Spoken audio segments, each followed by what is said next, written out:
I love like creating my webinars, optimizing my webinars. What kind of things work well to sell on a webinar and what doesn't? Like, is there a certain price point where it doesn't work, or can you give any advice on that? For sure. I think the reality is like I have a $10,000 offer I sell on the webinar and it works. But it's harder. Like the more expensive, the better you have to get, right? And so for most people, I think the sweet spot for webinars is like $297 up to like $2,000. It's kind of the sweet spot where a 90-minute presentation can get somebody to warm them up enough where they feel comfortable like parting with that much money. So that's kind of the sweet spot in the pricing. I've seen people sell for us, we sell a year worth of ClickFunnels on a webinar for like $1,000, and then they get it for free for a year or for 6 months, and after that it starts billing them. So you can sell memberships and continuity programs through webinars as well. It works really effectively. I just like, if I have someone's attention for 90 minutes, I'll usually, again, bundle it together so they're getting 5 or 6 months for free for a higher price, and then put people into it. But yeah, I think that's kind of the price point. When it gets above that, I'll still do webinars a lot of times, but the webinar will traditionally push then to a sales call or discovery call. That way I still have the time to build the relationship with them, and I can push them there to do the higher transactions if we need to. Yeah, something I want to point out to my listeners is like the webinars is this two-way communication. They're seeing you like, let's say on a paid ad or a social media post.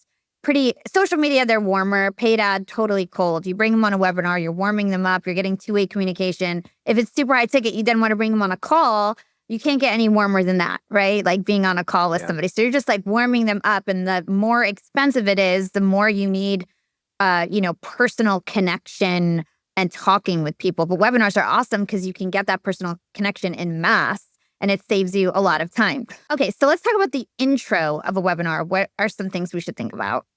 Yeah, so a couple of things. Obviously, someone's registering for this webinar, and then most people are very unsure, like, why am I here? How long is this going to be? All those kind of things, right? So traditionally, when I look at like, what's the hook on my landing page? So the hook is like, hey, I'm gonna teach you guys how to blah, blah, blah, blah, blah, whatever. First thing the webinar starts is like, I want to tell them like, hey, you're in the right spot. You guys registered for the webinar. I'm gonna teach you this. How many of you guys are excited? And I try to start creating interaction immediately, right? I want people commenting, like you said, two-way communication, right? I'm getting them participating, like, hey, how's it going? Like, this is what we're talking about. How many of you guys are excited about that? I go back and forth. And then afterwards, in people's heads, they're still trying to figure out, like, is this for me? In the first 3 or 4 minutes, 5 minutes of a webinar, this is where you get the biggest drop off. People show up like, oh, this is not for me.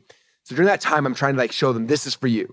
So usually after I kind of reintroduce the title of the webinar and get them excited, get them re-hyped up about what they registered for initially, then I'm coming back and say, okay, now I want to make sure you guys know you're in the right space. So a lot of times I'll do a survey before a webinar, trying to figure out where people are at. You don't have to, you can do it without a survey, but I'll ask them, okay, how many of you guys are brand new beginners? This is your first time ever thinking about this. If that's you, raise your hand right now in the comments or say yes.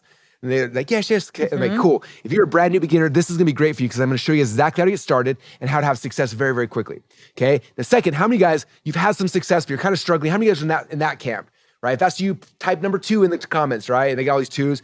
Cool. If that's you, during this presentation, I'm gonna show you guys, if you got started, how to take that and actually have more success and start growing and scaling it. And then how many of you guys are super successful? You're trying to figure out a hack to get to the next level.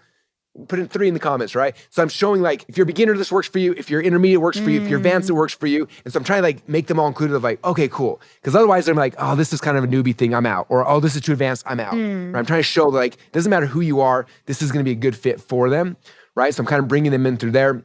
And again, for me, I mean, there's a lot of little things I do, but the key part is just trying to build that relationship, getting engagement with them ahead of time so that now I can go into the presentation, I can tell the story and they're all bought in and they're excited about it, right? And so, yeah, those are some of the core things we do initially. So I know that having an epiphany story is really important for your business.